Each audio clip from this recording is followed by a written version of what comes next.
बोल काशी विश्वनाथ भगवान की जय। लक्ष्मीनारायण भगवान की जय। आंवला नवमी, यह व्रत कार्तिक शुक्ल पक्ष नवमी को आता है और आंवला नवमी के नाम से विख्यात है। सतयुग का प्रारंभ भी इसी दिन हुआ था और इसी दिन गौ, स्वर्ण और वस्त्र आदि दान देने से ब्रह्म हत्या जैसे महापातक से छुटकारा भी मिल जाता है। इस दिन आंवले के वृक्ष की पूजा की जाती है और पूजन विधान में प्रातः स्नान करके शुद्ध आत्मा से आंवले के वृक्ष के नीचे पूर्व दिशा की ओर मुख करके होकर षोडश समाचार पूजन करना चाहिए और फिर उसकी जड़ में दुग्ध धारा गिराकर चारों ओर कच्चा सूत लपेटें तथा कपूर वर्तिका से आरती करते हुए 7 बार परिक्रमा करें। आंवला वृक्ष के नीचे ब्राह्मण भोजन तथा दान देने से विशेष फल प्राप्त होता है। तो इस प्रकार इसकी कथा है कि काशी नगरी में एक बहुत धर्मात्मा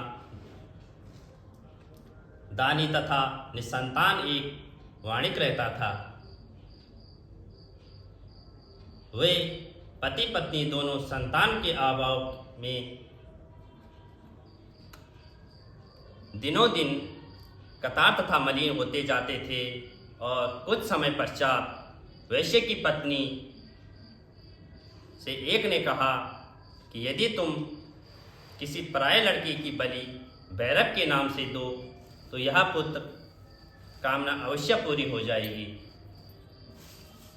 तो यह बात वैश्य के पास जाकर पहुंची, मगर उसने अस्वीकार कर दिया।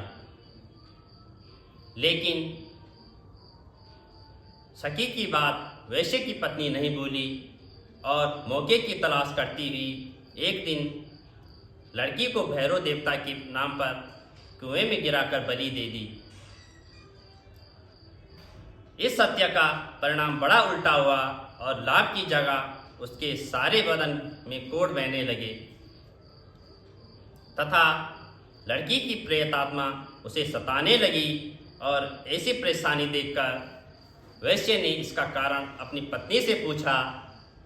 तब उसने सारी कहानी शुरू से आखिरी तक सुनाई। तो ऐसा जानकर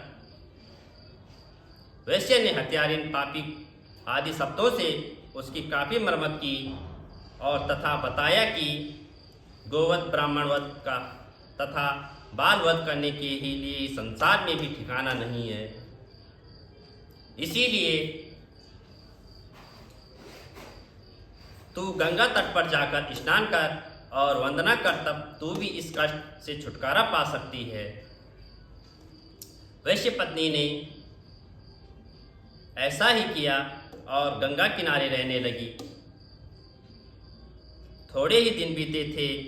एक दिन गंगा जी की वृद्धा स्त्री का रूप बनाकर आई और कहने लगी कि हे दुखिया, तुम मथुरा नगरी में जाकर कार्तिक नवमी का व्रत रखना तथा आंवला वृक्ष की परिक्रमा करते हुए पूजा करना। यह व्रत करने से तुम्हारा सब पाप नष्ट हो जाएगा। और घर जाकर अपने पति से सब बात बताई तो राजा आज्ञा लेकर मथुरा जाकर विविध व्रत रखकर पूजन किया और ऐसा करने से भगवान की कृपा से दिव्य शरीर वाली हो गई और पुत्र लाभ कर गोलोक को प्रस्थान किया। बोलो लक्ष्मीनारायण भगवान की जय।